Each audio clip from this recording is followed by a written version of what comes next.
The nice thing about a constantly evolving game like BeamNG is that every once in a while, us players are gifted with some new toys to play with. With its latest addition to its growing collection of fictional yet sometimes pretty cool vehicles, we see an expansion to the Japanese-inspired Ibishu BX Series, to now include the oddly named Diana Series.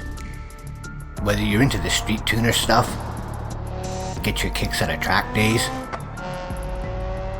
or just like to make a lot of noise and smoke, there's a Diana for you. Welcome everybody. Because they broke the West Coast drag strip, we're back at the Freedom Factory's Bradenton Motorsports Park, where we're going to compare a handful of the new expanded BX series of cars in the only way that could possibly be meaningful to this channel, by running each of them all the way to the quarter mile. This will include the brand new, impressive, but couldn't have made it much uglier 200BX drag car, which we will compare to a pair of my own tuned up version of both the Diana and the 200BX. For those interested in building either of those, I'll be sharing the build and tune-ups for each. If you enjoyed this video, find it entertaining, or even useful, smash that thumbs up. If you're into this sort of thing, subscribe to the channel for more. As far as BeamNG goes, if you race it, it's probably somewhere on this channel. If it's not, let me know what you would like to see down in the comments. That said, let's roll right into it with an apology for what will most likely be the most boring pair of cars to ever make it past on this channel. That's because, just for, well, shifts and giggles, we're going to bring out the base models first. As the word base would imply, these are as basic as these two cars come. Both weigh identical 2,800 pounds, and both come with bone stock 2-liter inline 4-cylinder, 143 horsepower engines. And I couldn't be bothered to look up the transmission types beyond them both being automatics.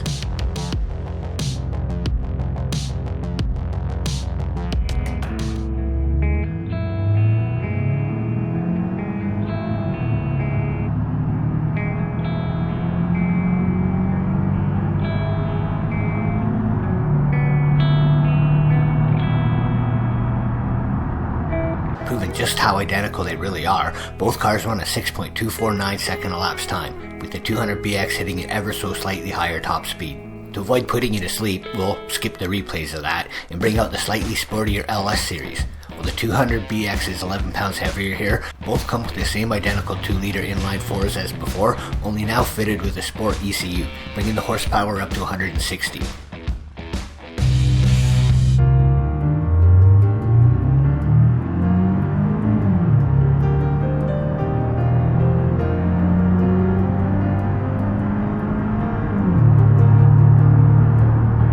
A little lighter, a little more powerful, both cars just a little bit quicker. The Diana LS runs a 16.03 and the 200BX a little quicker here, running a 15.999. Both cars a little better than 87 miles per hour. Again, nothing to gain by rewatching that, so we'll bring on the Turbo GTZs. Both versions here promise to be a little bit sportier than the vanilla versions, still using the 2-liter inline 4-cylinder as before, but now fitted with the GTZ package of parts, including the addition of a turbocharger. This means both cars now make 212 brake horsepower, and both cars are manually shifted 5 speeds, I think.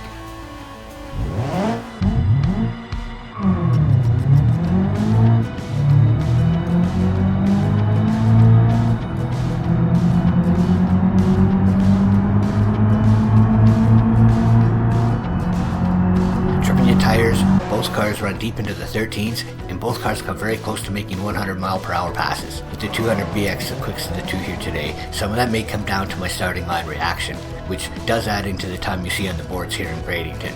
I do my best to be as quick and consistent as possible, but there's naturally going to be some variation at times.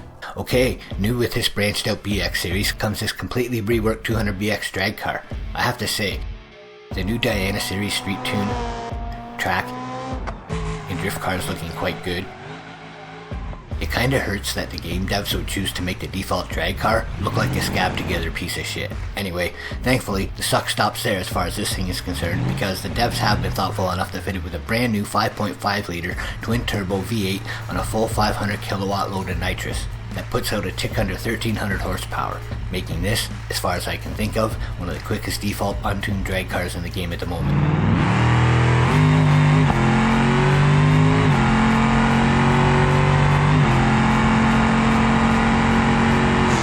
The default 200BX drag car lays down a 7.466 183 mile per hour blast. That we'll watch again.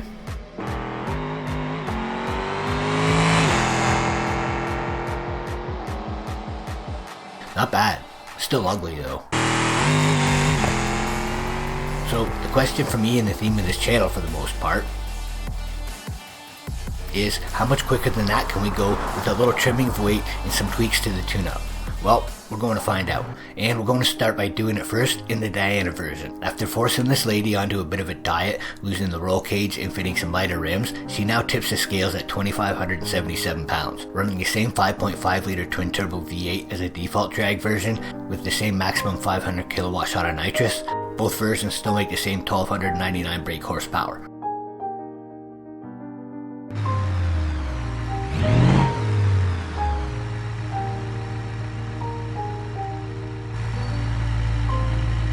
Trying to spool up the turbos on the foot brake seems to be key in getting off the starting line strong with these.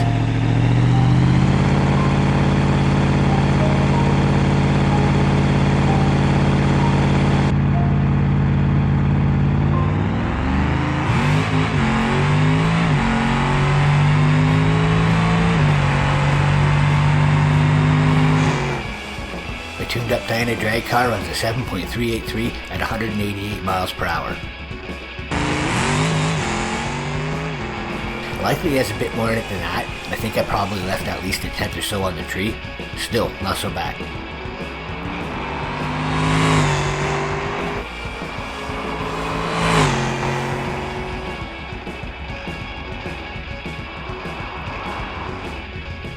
Now, my favorite part of the two in the looks department, here's my tuned up version of the 200BX. Formerly, pre-update, this was fitted with the same 2-liter inline 4 cylinders as most of the base models here, but made over 1,400 horsepower thanks to a turbocharger and copious amounts of nitrous. Run through a 5-speed sequential transmission, this thing managed to run in the very low 7 seconds though. Sadly, that car was lost with the new updated roster.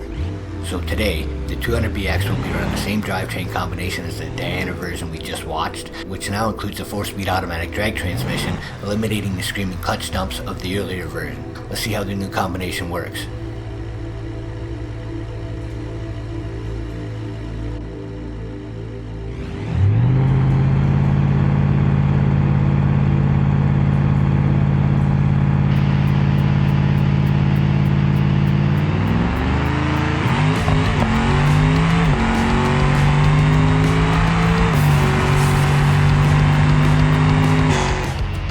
A 7.250 188 mile per hour pass for the new and unimproved 200BX.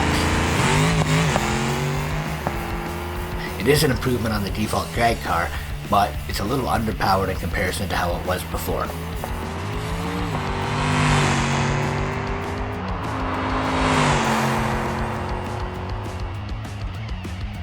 Although it's almost entirely the same car, body shape aside, even though it's not entirely the best looking car they could have created for us, it's nice to have another car in the garage, and I do like that new V8.